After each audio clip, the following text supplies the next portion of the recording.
শুরুতে আমার মিউজিকে আসার মেন জিনিস একটাই ছিল গান করতে চাই। আমার এখনো গান করার খুব খিদা, সব রকম গান করার খুব খিদা। আমার সমাজ পরিবর্তন, শিক্ষামূলক এরকম কোনো টার্গেট বিলেত রাজার ক্ষেত্রে অবশ্যই ছিল।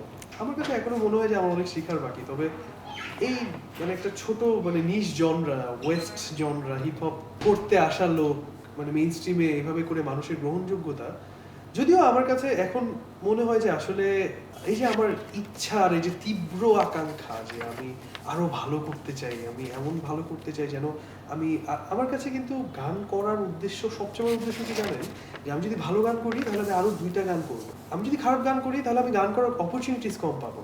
আমার শুরুতে আমার মিউজিকে আসার মেন জিনিস একটাই ছিল গান করতে চাই।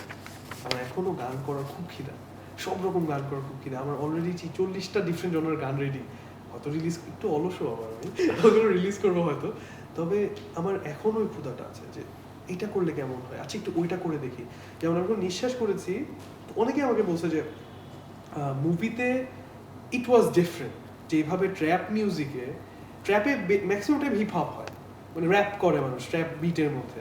তুমি ট্র্যাপ বিটের মধ্যে এমন একটা গান করছো যেটা একটা গ্রামের মানুষও বুঝতে পারতেছে, মানে মেইন কিন্তু ও বুঝতে পারছে যে গানটাতে কি বলছে বা কি হচ্ছে। এটা কিন্তু ইম্পর্টেন্ট আমার জন্য, যে একটা ইমোশনটা ক্যারি করা। সো এরপরে আমি যে বিলেত রাজা যে বলেন, আমার কাছে মনে হয় ওই ইন্সপিরেশনটা বিলেত রাজাতে এসে আমার কাজে লেগেছে। যে দেখেন বিলেত রাজা গানটা মানুষ কতটুকু বুঝেছে আমি জানি না, কিন্তু মানুষ মজা পাইছে। দ্যাটস আমার এটি টার্গেট ছিল বিলেত রাজাতে। এখানে আমার আর কিছু প্রুফ করার নাই। আমার একটাই প্রুফ করার জিনিস ছিল যে মানুষ মজা পাচ্ছে, মানুষকে যদি পার্টি করতে চায় গানটা পিছনে ছেড়ে সে পার্টি করতে পারবে, এইটুক দেওয়ারই আমার টার্গেট ছিল। আমার সমাজ পরিবর্তন, শিক্ষামূলক এরকম কোনো টার্গেট বিলেত রাজার ক্ষেত্রে অবশ্যই ছিল।